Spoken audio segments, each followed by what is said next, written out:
Welcome to my grad project, STEM City Stories, with LEGO Mindstorms, as well as Google Docs and other apps that we're going to be using. So this project focuses on using Riley Rover, who is our EV3 LEGO rover, to solve real-world problems using coding. What we're really doing is we're focusing on using coding through the engineering process, using collaboration in small groups and teams, as well as using the engineering framework and process to solve problems. Additionally, some other tangible soft skills that we see are in terms of workflow, being able to save your stuff in the right place every time, efficiency with working with groups and being able to relate with others and synthesize those ideas, as well as working in a free environment to be able to be on task, as well as making sure that you and your partner are helping to work with each other to solve those problems. Hey you! Yeah, I'm talking to you! Yeah, now you see me. Hey, welcome to STEM City, powered by LEGO Mindstorms, a STEM robotics role-playing journey. Check it out! This is STEM City, a busy metropolis, but filled with all sorts of problems. Yeesh! You'll be partnering up with STEM City citizens Max and Mia as they ride the roads of their amazing city. Help Max and Mia complete different tasks throughout STEM City. Brainstorm and plan each scenario, then code it, then test and evaluate. Make it the best that you can to accomplish the task for Max and Mia. Complete scenarios, score points. 60 points makes you a hero. Hope you enjoy STEM City.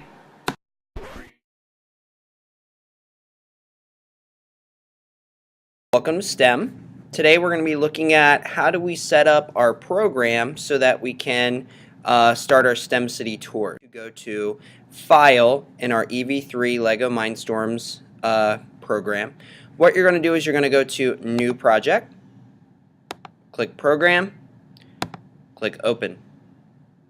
And so now you see that your file, if you were to download this right now onto your Riley Rover, you would access it under the folder Project, and whatever you programmed in here would be called Program.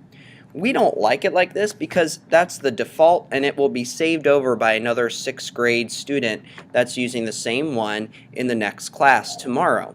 So what we want to do instead is we want to save it so that all of our stuff is in one spot on our Riley Rover, that the only person that needs to access it is you. We're going to use our 6th grade teacher. In this case, we're going to use Mrs. Long. And then I'm going to put STEM City Tours. And you could save this in your STEM folder. We're going to save it. And then what you're going to do is you can now have several different programs. Each of these programs will represent your different scenarios. So let's say you did scenario 1. What you can do is you can name it by double-clicking the title program and then just type over it, S1. And this is the one where Rocket runs away.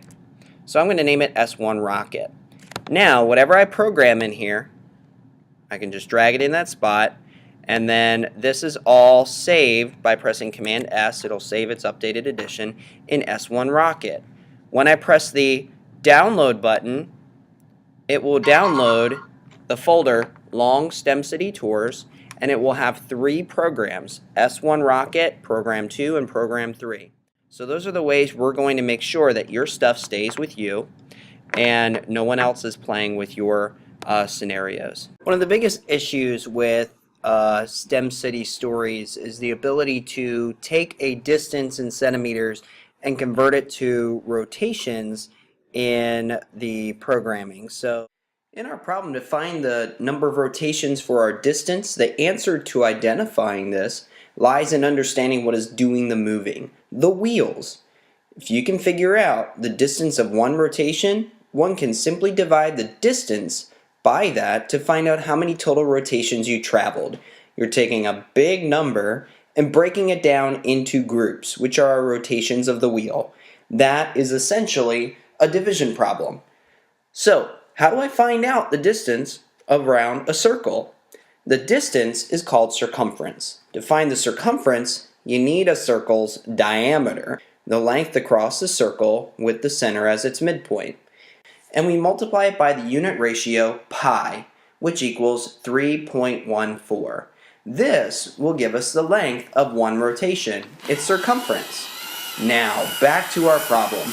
To identify the number of rotations needed in your code, simply divide the distance you wish to travel by the calculated circumference of your tire. In STEMcity Stories, students learn math concepts, coding, collaborative skills, soft skills and working in a free self-paced environment, and the ability to work in a digital environment.